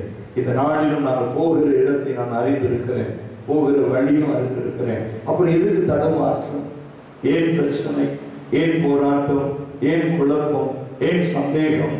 இதுதான் ஆவிக்குரிய வாழ்க்கை. நான் இந்த சபையில் நான் சொல்கிற ஒரு காரியம் தெரியுமா? எதற்காகவும் எந்த சூழ்நிலையிலும் நம்ம ஒரு கன்ஃபியூஷன் ஆகவே வேண்டிய அவசியம் இல்லை. ஏன்னா வேதத்தை திறக்கும் பொழுதுதான் வேதத்துல நமக்கு வேண்டிய அத்தனை கிருபையும் கர்த்தர் குறைவில்லாமல் கொடுத்திருக்கிறார். நம்ம அதை சரியா தியானிப்பதில்லை, அதை நம்ம சரியா ப்ராசஸ் பண்ணுவதில்லை. அதனாலதான் நீ சபைகளுக்குள்ள ஒரு வளர்ச்சி காணப்படாததற்கு காரணம், குடும்பத்தில் ஆசீர்வாதம் வராததற்கு ஒரு காரணம் தான் மிஸ் அண்டர்ஸ்டாண்டிங் த ப்ராஸ்பரிட்டி. ஆசீர்வாதத்தை தவறாய் புரிந்து கொண்டவர்கள். ஒரு மனுஷ வாலிபன் இயேசுவை பின்பற்றி வர விரும்புகிறான். அவனை பார்த்து இயேசு சொல்லுகிறார், நீ எல்லாவற்றையும் எடுத்து தரித்திற்கு கொடுத்து நீ என் பின்னால வான்னு சொல்லும் போது, பிதாவின் வீட்டில் அநேக வாசஸ்தலங்கள் உண்டு, உனக்காக ஒரு ஸ்தலத்தை ஆயத்தமாக்கின பின்பு நான் எங்கே இருக்கிறேன், அங்கே நீங்களும் என்னோடு இருக்கும்படி நான் செய்வேன். வாசஸ்தலம் என்று சொன்னா நீ நினைக்கிறபடி வெறும் ஸ்தலம் அல்ல, அது எல்லாமே நிரம்பி இருக்கிற ஒரு இடம். சூரியனும் இல்லை, சந்திரனும் இல்லை, கர்த்தரே நித்திய வெளிச்சமா இருப்பார். அதை விட மேலான, சூரிய சந்திரனை விட மேலான. பசிக்கு என்ன செய்யணும்? இருக்க இயேசுதான். தாகம் எடுத்தா இயேசுதான். ஏன்னா ஜீவ தண்ணீர் நானே, ஜீவ அப்பா நானே சொல்லியிருக்காரு. அவர் எப்போதும் அவைலபிள். பேசுனார். இப்ப கூட மே மாசத்துல பல இடங்கள்ல தண்ணீர் பஞ்சம் வருது, தண்ணீர் இல்லை. ஆகாரங்கள் பல இடங்கள் சமாரியாவில் பார்த்தீங்கன்னா மனுஷன் ஒரு செத்து போன குழந்தைய ஒரு தாய் தகப்பன் பிச்சு சாப்பிடுகிற நிலைமை. ஒரு வெப்சைட்ல போட்டிருந்தாங்க, சில ஆண்டுகளுக்கு முன்பு ஒரு வெப்சைட்ல போட்டிருந்தாங்க, குழந்தை இறந்துருச்சு, அதை அப்பா அம்மா பிள்ளைய பிச்சு சாப்பிடுற ஒரு பயங்கரமான ஒரு நிலைமை. தன் கண்களுக்கு எதிரே பிள்ளை மறிக்கிறதை தாய் தகப்பன் பார்த்து அழுக கூட கண்களில் கண்ணீர் இல்லை. அப்படி ஒரு பஞ்சம். உலக நாடுகள் எல்லாம் உதவி செய்தது. சமாலியா தெரியும் உங்களுக்கு, ஒரு பயங்கரமான ஒரு நிலைமை. இதெல்லாம் தாண்டி அவர் சொல்றாரு, நானே ஜீவாப்பம். Physical bread, spiritual bread. Physical water, spiritual water. The physical water called dead water. Unused, stored water na dead water nu sollu. ஆனா இந்த தண்ணீர் எப்பொழுதுமே பொங்கி ஊற்றுகிற ஒரு நீரூற்றை நம்ம பார்க்கிறோம். அந்த ஜீவ தண்ணீரையும் நானே ஜீவ அப்பம் என்று சொல்லுகிற அந்த அப்பத்தையும் கொடுக்க அவர் பரலோகத்தில் இருக்கிறபடினாலே நம்ம எதை குறித்தும் கலங்க வேண்டிய அவசியம் இல்லை. இதுதான் நாம் எதிர்பார்க்கிற ஒரு நம்பிக்கை. சொல்றாரு வெளிப்படுத்தின சுவிசேஷம் 3ஆம் அதிகாரம் 18 வாசித்து பாருங்க. இதோ வாசற்படி என்று கதவை தட்டுகிறேன், ஒருவன் என் சத்தம் கேட்டு கதவை திறந்தால் உள்ளே பிரவேசித்து அவனோடு போஜனம் பண்ணுவேன், அவனும் என்னோடு போஜனம் பண்ணுவான். இல்லையா? இன்னைக்கு நம்ம வாசற்படி நம்ம கதவை தட்டி கொண்டே தான் இருக்கிறார். எவ்வளவு பேர் நீ கதவை திறக்க ஆயத்தமா இருக்கீங்க? எவ்வளவு பேருக்குள்ள அந்த மனநிலைமை இருக்கிறது? வாசிங்க 3:18 வாசிங்க.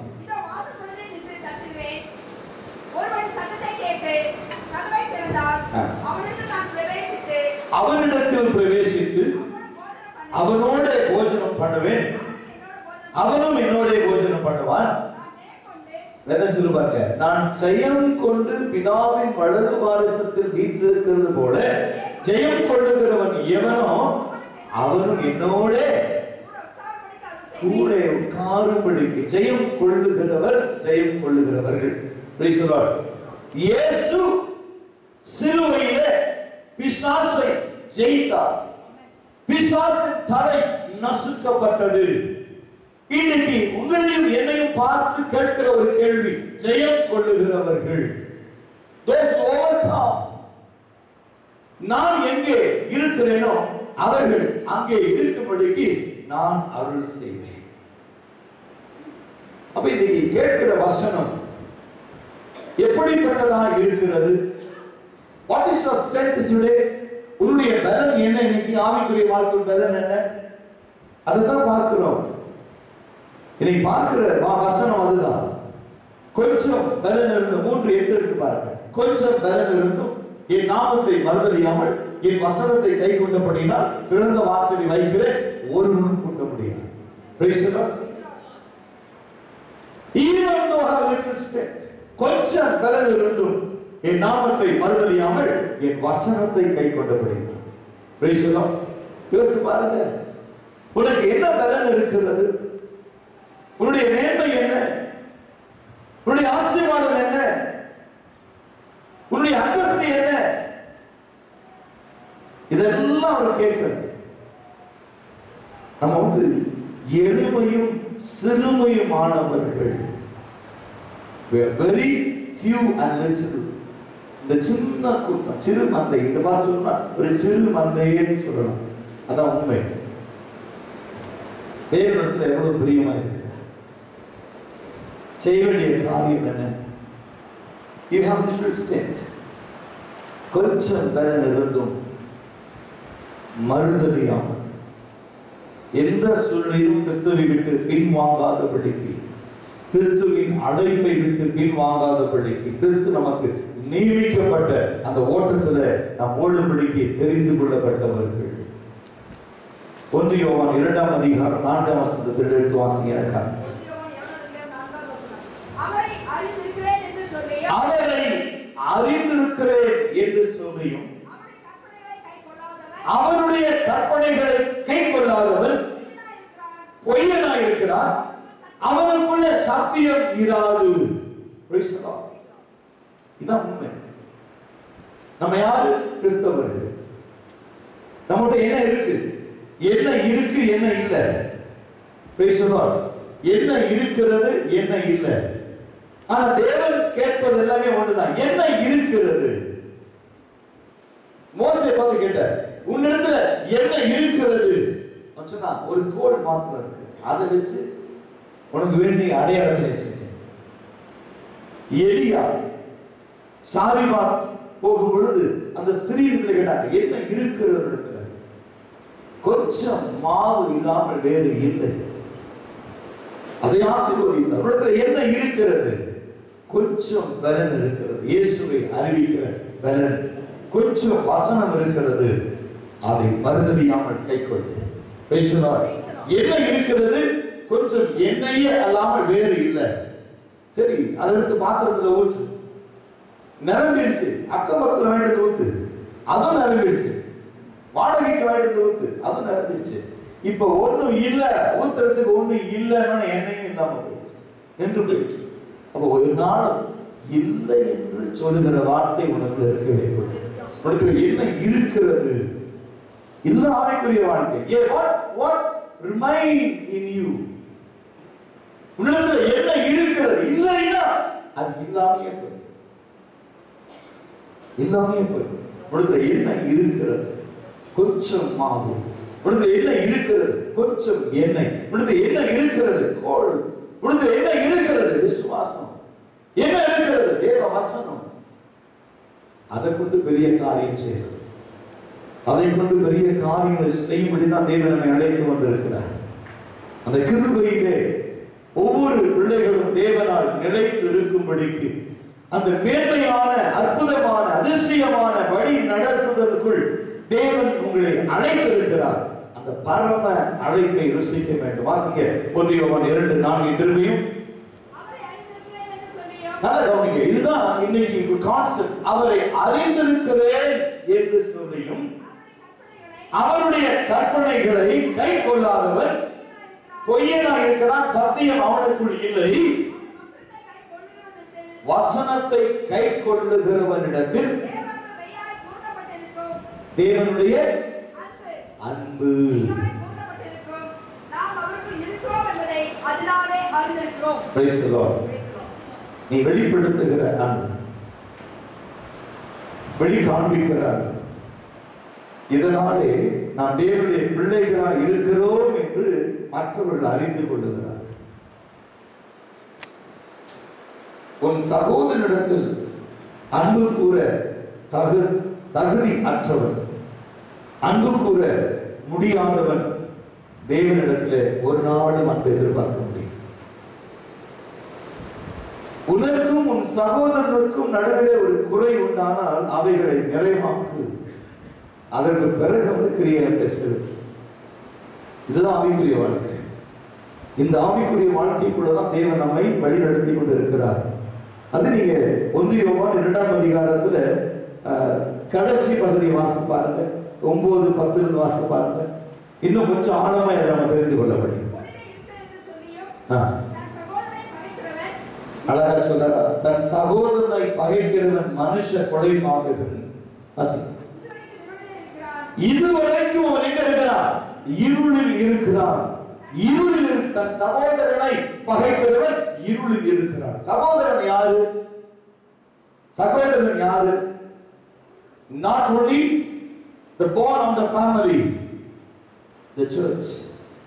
சபை, சகோதர சகோதரித்துவம். கிறிஸ்துவுக்குள்ளே தேவன் என்ன செஞ்சாரு? நம்ம எல்லாரையும் ஒன்று கூட்டி அவருடைய சரீரமாய் மாற்றி விட்டார். ஞானஸ்தானம் எடுத்த உடனே பழைய மனுஷன் அங்கே மரிக்கவும் புதிய மனுஷன் எழுந்திருக்கவுமாய் எல்லாருக்குள்ளும் ஒரே விதமான கிருபை கர்த்தர் கட்டளையிடுகிறார். அவர் தன் சகோதரனை பகைக்கிறவன் மனுஷ கொலைபாதகன். அடுத்தது ஒளி வெளிச்சத்திலே நிலை கொண்டிருக்கிறார். அவன் வாழ்க்கையில இடரல் வராது. அவன் they never receive hindrances of the life. வாழ்க்கையில இடரலே இல்லை பாருங்க. எந்த ஒரு காரியத்திலும் அவர்கள் வெற்றி சிறக்கிறவர்களாய், கர்த்தருக்குள்ளே வெற்றி பெறுகிறவர்களாய், கர்த்தருக்குள்ளே ஜெயம் பெறுகிறவர்களாய், முற்றுமுடிய சகலத்தை அறிந்தவர்களாய், அப்படி ஒரு கிருபை கர்த்தர் கொடுக்கிறார். அது மாத்திரமல்ல, அதை 2 யோவான் எடுத்துக் கொள்ளுங்க. 2 John verse 6 வாசிப்பார்.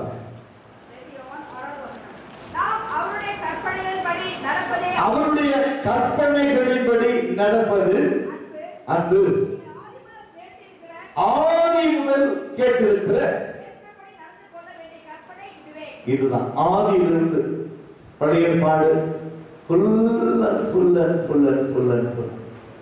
இதுதான் தேவன் நம்மகிட்ட எதிர்பார்க்கிற ஒரு காரியம். ஆதி முதல் அந்த அன்பை தான் தேவன் வெளிப்படுத்தி கொண்டிருக்கிறார். ஆதி தொடங்கி. ஆனா நீ சபைகளுக்குள்ள என்ன நினைக்கிறோம்னா, இன்னும் ஒரு கொண்டாட்டத்தின் கூடாரமாய் சபை நம்ம பார்க்கிறோம். But really we should rejoice in the Lord, not rejoice ourselves. நீ பிரசங்கம் எப்படி இருந்துச்சு? ஒரு முறை ஒரு குடும்பம், ஒரு கணவன் மனைவி, ஒரு அம்மா, ஒரு பையன், 4 பேரும் சபைக்கு போறாங்க.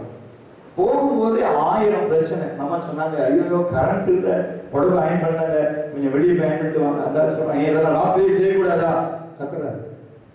சரி இப்படியே போய் அயன் எல்லாம் பண்ணிக்கிட்டு வந்துட்டு சபை தொடங்கிடுச்சு. வந்து அப்படியே மெதுவாக உட்கார்றாங்க. அந்த அப்பா அப்படியே பார்க்கிறாரு நம்மாவை. சபை ஆரம்பிச்சாச்சு. பிரசங்கம் நான் என்ன மாதிரி ஊழியர்கள் சபையில் பிரசங்கம் முடிஞ்சிச்சு. யாரோ ஒரு பாட்டு பாடினாங்க. சபை எல்லாம் முடிஞ்சிச்சு. வீட்டுக்கு போயிட்டாங்க. வீட்டுக்கு போகும்போதே கொஞ்சம் சாப்பிடுவதற்கெல்லாம் வாங்கிட்டு போயிட்டு வீட்டில் உட்காந்து மெயின் ஹாலில் உட்காந்து பிள்ளைகளுக்கு கொடுத்துட்டு அம்மா அப்பா உட்காந்து 4 பேரும் உட்கார்றாங்க. அந்த அம்மா கேட்குறாங்க, நீ சபையை கவனிச்சிங்களா? ஆமா ஆமா கவனிச்சேன். பிரசங்கம் எப்படி இருந்துச்சு? நம்ம அந்த ஐயாட்ட கேட்கிறான். அவர் சொல்றாரு, பாஸ்டர் அதிக பிரசங்கி. பாஸ்டர் யாரு?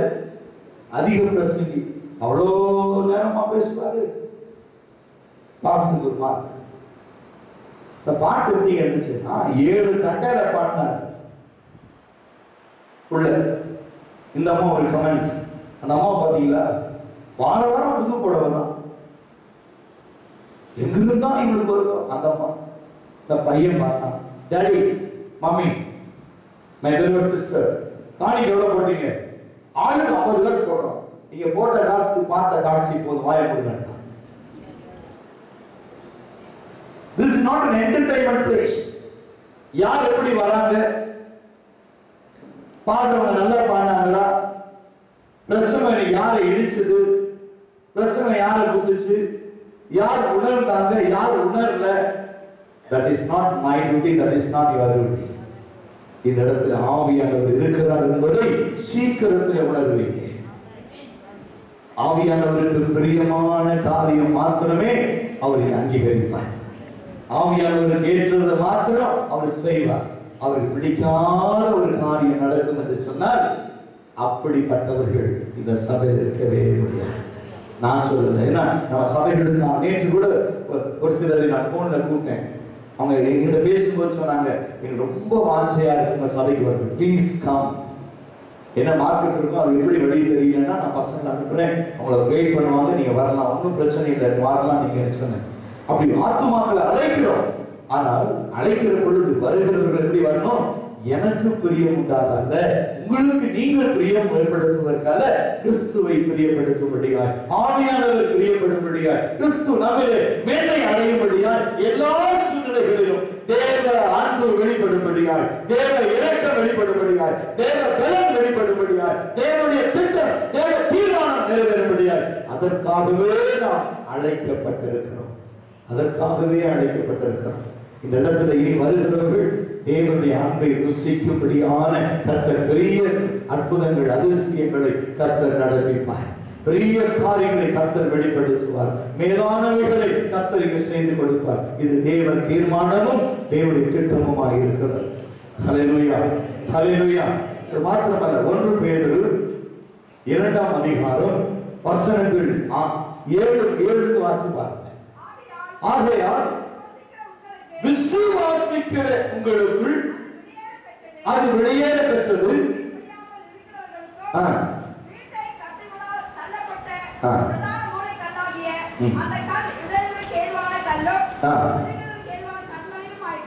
பாருங்க, விசுவாசிக்கிற உனக்கு எப்படி இருக்குமா?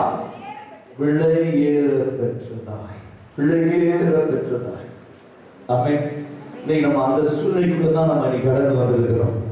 ஏன்னா நாம் விசுவாசத்தினாலே எப்படிப்பட்ட காரியங்கள் எல்லாம் நாம் சுதந்திரிக்க போகிறோம், எப்படிப்பட்ட காரியங்கள் எல்லாம் இயேசப்பா நமக்கு செய்ய போகிறார், எப்படிப்பட்ட காரியங்கள் எல்லாம் தேவன் நடப்பிக்க போகிறார் என்று பார்த்தீங்கன்னா விசுவாசிக்கிறவர்களுக்கு அது வெளியேற பெற்றதாய். விசுவாசியாதவர்கள் இருக்குது. those who unbelieve இடறுவதற்கு ஏதுவாய், இடறுவதற்கு ஏதுவாய். நீங்க வந்து பாத்தீங்கன்னா ஒரு சபையினுடைய அமைப்பு, ஸ்ட்ரக்சர், ஒரு சபையுடைய அமைப்பை ஆவியானவர் காண்பிக்கிற பொழுது ஒரு சபை எப்படி இருக்கணுமா அப்படின்னு கேட்டீங்கன்னா முதல்ல அவர் சொல்றாரு பரிசுத்தம். ஒரு சபையினுடைய அமைப்பு எப்படி இருக்கணும்? முதல்ல பரிசுத்தம். இரண்டாவது அமைப்பு என்ன? ஒரு மனம். மூன்றாவது அமைப்பு என்ன? எக்ஸ்பெக்டேஷன், எதிர்பார்ப்பு. முதல்ல பரிசுத்தம். ஏன்? பரிசுத்தம் இல்லாமல் ஒருவரும் ஒரு காலம் தேவனை தரிசிக்க முடியாது. பரிசுத்தம் தேவனுக்கு ஏற்ற பரிசுத்தம், மனுஷனுக்கு ஏற்றதல்ல, தேவனுக்கு ஏற்ற பரிசுத்தம், அவர் விரும்புகிற பரிசுத்தம். பரிசுத்த அலங்காரத்தோட கர்த்தரை தொழுது கொள்ளுங்கள். அப்புறம் அப்படி வரும் பொழுது தேவ ஆவியானவர் உங்களோடு கூட இடைப்படுவதை நீங்கள் அறிய முடியும். இரண்டாவது ஒரு மன ஆவி, the unity among the people. ஒருவரில் ஒருவர், ஒருவரோடு ஒருவர் ஐக்கியமாய் இருப்பதை கர்த்தர் விரும்புகிறார். ஏன்னா நோவா காலத்துல நோவா பேழையை கட்டுகிற பொழுது there is no difference of opinion started. There is no difference of opinion started. Noah வந்து சொல்றாரு, கர்த்தர் என்னோடு பேசினார், இதை செய்ய சொல்லுகிறார் அப்படின்னு சொன்ன உடனே அவருடைய மனைவி சொன்னாங்க, அப்படியா, அப்படியே செய்வோம். பிள்ளைகள் என்னம்மா யாரும் என்ன சொல்லிட்டு போறாரு? இல்லப்பா தேவ எச்சரிப்பை பெற்று ஒரு பேழையை உண்டு பண்ண சொன்னாராம், நம்ம எல்லாம் சேர்ந்து செய்வோம். சரிம்மா சொல்லுங்க அப்பாட்ட. We will strengthen the hands. கைகளை திடப்படுத்துவோம். சொல்லுங்க. மருமகளுக்கு வந்தாங்க. என்னங்க மாமா என்ன சொல்லிட்டு போறாரு, இல்ல இதுதான் சொன்னாராம், நாங்க கூட இருக்கிறோம், கவலைப்பட வேண்டாம், நம்ம செய்வோம். That is only one plus point. The ark built by Noah. இன்னைக்கு ஒரு சபை கட்டப்படுமானால் தேவன் சொல்றாரு, உள்ளும் புறமும் கீழ்ப்பூச்ச வேண்டும். அது பரிசுத்தத்தை காண்பிக்கிறது. இரண்டாவது ஒரு மனதை காண்பிக்கிறது. மூன்றாவது சொல்றாரு, எதிர்பார்ப்பு. எப்பொழுது மழை வரும் என்று நோவா காத்துக் கொண்டிருக்கிறார். ஆண்டவரே, நான் பேழையை கட்டி முடிச்சுட்டேன், மிருக ஜீவனெல்லாம் வந்துருச்சு உள்ளேன், இப்ப எப்போ மழையை அனுப்ப போகிறேன், எப்போ அந்த பேழை மிதக்க போகிறது? இது ஆவலோடு காத்திருக்கிறேன், ஆவலோடு காத்திருக்கிறான். நீ சபையில ஒரு பரிசுத்தமும், ஒரு சபையில ஒரு மனமும், ஒரு சபையில எதிர்பார்ப்பும் இருக்குமானால் நீங்களும் நானும் எதிர்பார்க்கிற விரும்புகிற காரியத்திற்கு மேலான அற்புதத்தை என் தேவன் இன்றைக்கும் செய்ய அவர் தேவனாய் இருக்கிறார். ஹல்லேலூயா. இப்ப சபையில் இருக்கிற நீங்கள் ஒவ்வொருவருக்குள்ளும் தேவ கிருபை காணப்பட வேண்டும். தேவனுடைய கண்களில் இரக்கம் காணப்பட வேண்டும். தேவ அன்பு உங்களை நிறைவேற வேண்டும். ஒவ்வொருவரும் எதிர்பார்ப்பு, என் இயேசு எப்பொழுது வர போகிறார்? நீ வருவீங்களா அப்பா அப்படின்னா நாளைய தினத்தை குறித்து நீ மேன்மை பாராட்டவே மாட்டேன். நாளைய தினத்தை குறித்து மேன்மை பாராட்ட என்ன இருக்கு? நாளைய தினம் உங்களுடையது அல்ல, நாளைய தினம் அவருடையது. ஒருவன் நாளை என்று சொல்லுகிற பொழுது கர்த்தருக்கு சித்தமானால் கர்த்தர் நாளை நமக்கு கொடுப்பார், ஆனால் இதை செய்வோம் என்று சொல்லுவார்கள் இல்லையா? அப்படித்தான் இந்த நாளிலே பார்க்கும் பொழுது நாளைய தினம் நம்முடையதல்ல. இன்றைக்கு நாம் தேவனிடத்துல எப்படி இருக்கிறோம், எப்படிப்பட்ட அன்பு, எப்படிப்பட்ட இரக்கம், எப்படிப்பட்ட தயவு, எப்படிப்பட்ட மேன்மை நாம் எதிர்பார்க்கிறோம், அதை கர்த்தர் இன்றைக்கு நமக்கு செய்கிறாரா? அந்த நம்பிக்கை நமக்குள் வழி தொடுகிறதா? அந்த தேவ இரக்கம் நமக்கு காணப்படுகிறதா? இவைகளைத்தான் தேவன் எதிர்பார்க்கிறார். எல்லா சூழ்நிலைகளிலும் தேவ அன்பு இதுதான், தேவ இரக்கம் இதுதான், தேவனுடைய எதிர்பார்ப்பு இதுதான். சபை எப்படி இருக்க வேண்டும் என்று he designed his own mind. தன்னுடைய சொந்த மனதிலே ஒரு சபையை வடிவமைக்கிறார். அதுதான் பேதுரு மறுதலிக்கிற பொழுது பேதுருவை கூப்பிட்டு கேட்கிறார், நீ நாடுகளை மேய்ப்பாயா, நீ அன்பா இருக்கிறாயா? ஆண்டவரே, நான் உங்கள் அன்பா இருக்கிறேன், மாடுகளை மேய்ப்பேன் சொன்ன பிறகு இந்த பாரியும் என் சபையை கட்டுகிறேன். இது ஒரு சபை போதகன் ஒரு மந்தையை மேய்ப்பதற்கு அவர் சம்மதம் தெரிவிக்கிற பொழுது கிறிஸ்துவினுடைய வழி நடத்துதல் இல்லை என்றால் ஒரு சபையை ஒரு ஊழியக்காரர் மேய்க்க முடியாது. வழி நடத்துதல்.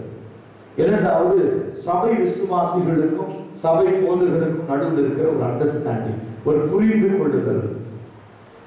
பாஸ்டர் அவங்க வீட்டுக்கு போனாரு, என் வீட்டுக்கு வரல, அந்த வீடு துக்க வீடு போனாரு, உன் வீடு கல்யாண வீடு என்று எங்க போகணும் நீ முடிவு பண்ணு. Understanding. I am very grateful to people because we accept the invitation in this place and honor God as well as my family. We are grateful to you. இப்படிப்பட்ட அன்பை தான் என்னுடைய பிள்ளைகளுடைய திருமணத்தில் மாத்திரமல்ல, ஒவ்வொரு சபை விசுவாசியும் அப்படி நடக்கணும்னு ஆசைப்படுறேன். ஒவ்வொரு விசுவாசி குடும்பங்களும் இப்படி அன்பிலே ஒருவரை ஒருவர் தாங்கணும். இவங்களை பிடிக்காத எனக்கு, நான் கல்யாணத்துக்கு வர மாட்டேன், இவங்களுக்கு எனக்கும் ஒத்து வராது, நான் வரமாட்டேன், அப்படி அல்ல. இன்றைக்கு பூமியில எவைகளை கட்டுகிறாயோ அது பரவத்தில் கட்டப்படும். கட்டுவது என்றால் not a construction, love and unity among you. உங்கள் ஒருவரின் ஒருவர் அன்பு கூறுவது. The expectation is different. The human being and God. மனிதத்துவத்திற்கும் தேவத்துவத்திற்கும் இடையில் இருக்கிற எதிர்பார்ப்புகள் வேறு. இந்த இடத்துல இந்த சோற்றுல இந்த ஃபுல்லா ரைட்ல நீங்க பாத்தீங்கன்னா ஏசப்பா என்ன எதிர்பார்ப்பாரு தெரியுமா? நீங்க அவ்வளவு பேரும் அதாவது வரணும்னு அவர் எதிர்பார்த்தார். அதற்காக ஜீவனை கொடுத்தார், தன்னையே தியாகமாய் செலுத்தினார். இந்த அன்பு நமக்குள்ள இருக்குமா? ஐயோ அவனா குடிகாரன், ஐயோ இவங்களா பிரச்சனை, அவங்களா எதிர்த்து பேசுகிறவர்கள், இவங்களா குறை சொல்றவங்க, இவங்களா குற்றம் சாட்டுகிறவங்க, இவங்கெல்லாம் அவன் வந்தா என்ன பண்றது, அதுதான் இவன் வரக்கூடாது ஜெபம் பண்ணுங்க. இதுவா அன்பு? இவ்வளவு பேரும் அப்படி இது அப்படியே கண்ண முடி பாருங்க, இந்த இடத்துல சிங்காசனம் இருக்கு, அந்த வலது வருஷத்துல இயேசு இருக்கிறார், நம்ம எல்லாம் உட்கார்ந்து இருக்கோம் அப்படின்னா எப்படிப்பட்ட மேன்மை, எப்படிப்பட்ட மேன்மை. இது கிடைக்குமா, இது நடக்குமா? ஆமாண்டவர் நடக்கும். ஒரு பிள்ளை ஆகிலும் விடக்கூடாது, ஒருவராகிலும் விடப்படக்கூடாது. எல்லாரையும் நீங்க கூட்டி சேர்க்கணும், எல்லாரையும் கூட்டி சேர்க்கணும். ஒருவராகிலும் வெட்கத்தை காணக்கூடாது. ஆண்டவரே, இந்த மந்தையில் இல்லாத அநேக வேறு ஆடுகள் இருக்குப்பா, அந்த ஆடுகளை கூட்டிட்டு வாங்க. நாங்கள் கிறிஸ்துவினால் எடுத்துக் கொள்ளப்பட வேண்டும், அந்த ராஜ்யத்தில் சேர்க்கப்பட வேண்டும். அதுதான் ஆண்டவருடைய எதிர்பார்ப்பு, அதுதான் திட்டம், அதுதான் ஊழியம். 2000 ஆண்டுகளுக்கு முன்பு நீ செய்த ஊழியம் அதுதான். ஒருவரும் கெட்டு போகாமல் நித்திய ஜீவனுக்கு ஒவ்வொருவரையும் அழைத்து வர வேண்டும் என்றுதான் அவர் கேட்கிறார். இந்த சபை ஆராதனையின் போது இயேசுவின் வருகை இருக்குமானால் நீ எவ்வளவு பேர் அங்க போவீங்க? ஆராதனையின் போது ஆரம்ப ஜெபத்திலிருந்து கர்த்தர் இடைப்படுவதை நான் உணர்கிறேன். Even the beginning, the first prayer itself, the opening prayer itself, I can feel that the Holy Spirit is in our midst. பரிசுத்தமாக இருக்கிறாங்க. இந்த கூடாரத்தில் இருக்கிறவனை ஒரு நாளும் வெட்கத்துக்கு விடவே மாட்டார். உங்களை அழைச்சிட்டு போவார். அவர் தம்முடைய ராஜ்யத்தில் அவனை தங்க வைப்பார். எல்லா குறைகளும் கிறிஸ்துவின் இயேசுவுக்குள்ள நிறைவாய் மாறும். கர்த்தர் வசனத்தை அனுப்பி குணமாக்குகிறார். நீங்க அதுக்காக நாங்கள் ராபோஜன் எடுத்துட்டோம், அது பிறகு சில குறைகளை பண்ணியிருக்கிறோம், சில குற்றங்களை நடத்தி இருக்கிறோம் என்று சொன்னால் கர்த்தர் வசனத்தை அனுப்பி இப்பொழுதும் குணமாக்கி கொண்டிருக்கிறார். இந்த ஆராதனையின் போது கிறிஸ்து வருவாரானால் இந்த சத்தியத்தை கேட்கிற நீ அவரோடு கூட இருப்பாய். அது எந்த ஒரு சந்தேகமும் இல்லை. எவ்வளவு விசுவாசிக்கிறீங்க?